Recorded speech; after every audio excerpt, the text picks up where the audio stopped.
Our top story this hour is actually in the Middle East. Our Ines De La Cuetara has been following the latest on the crisis there with regard to Hezbollah and this all-out war that Israel is concerned about, even exchanging fire with the Lebanese-based militant group all day long along the 80-mile border that they share. This comes as Israeli President Isaac Herzog says that Israel is ready for another humanitarian pause in Gaza to try and secure the release of more hostages. Let's get straight to Ines. So Israel and Hamas both trading the blame here for the lack of movement on the diplomatic front. You know, what do you know?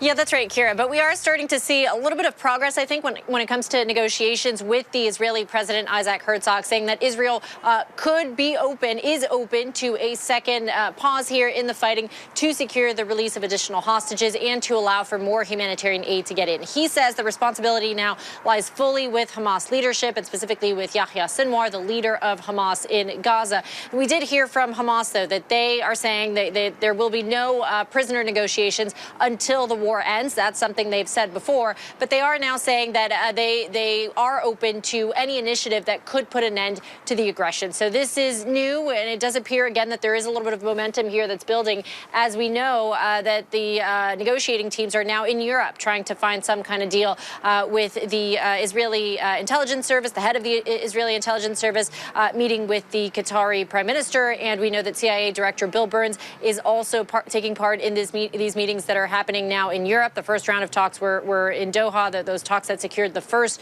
truce. Now they're meeting in Europe. And we also understand, according to Israeli media, that Hamas officials will be on their way to Cairo later this week to meet with Egyptian intelligence officials there. So again, that's, all the more evidence of negotiations happening. And it seems like both sides are at least showing a willingness to maybe find some sort of deal.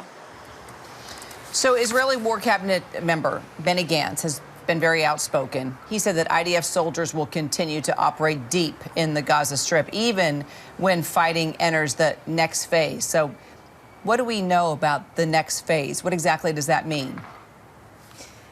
Yeah, and those comments raising eyebrows, I think. I mean, we've heard from the Israelis before that they want to maintain a security presence in Gaza after the war ends. But we have heard in recent days from the U.S. that they would like to see the war wrapping up by the end of January, or at least moving into a smaller, more targeted phase. And there have been lots of discussions as to what should come next for Gaza. And the Americans have repeatedly said that they do not want to see Israel occupying Gaza. So now that we're hearing, those comments from Benny Gantz, that seems to be at odds with what the Americans want. Still unclear just exactly what Israel is thinking here when it comes to Gaza's future, how long they would maintain a security presence there, how big the U.S.'s pressure will be for them to leave Gaza after the war ends, and who would take over Gaza. We know the Americans have talked about having a revitalized Palestinian Authority taking over. The Israelis not in favor of that. So that is still very much in the air, and it's part of the reason you saw Defense Secretary Lloyd Austin here just yesterday to talk about what comes next for Gaza.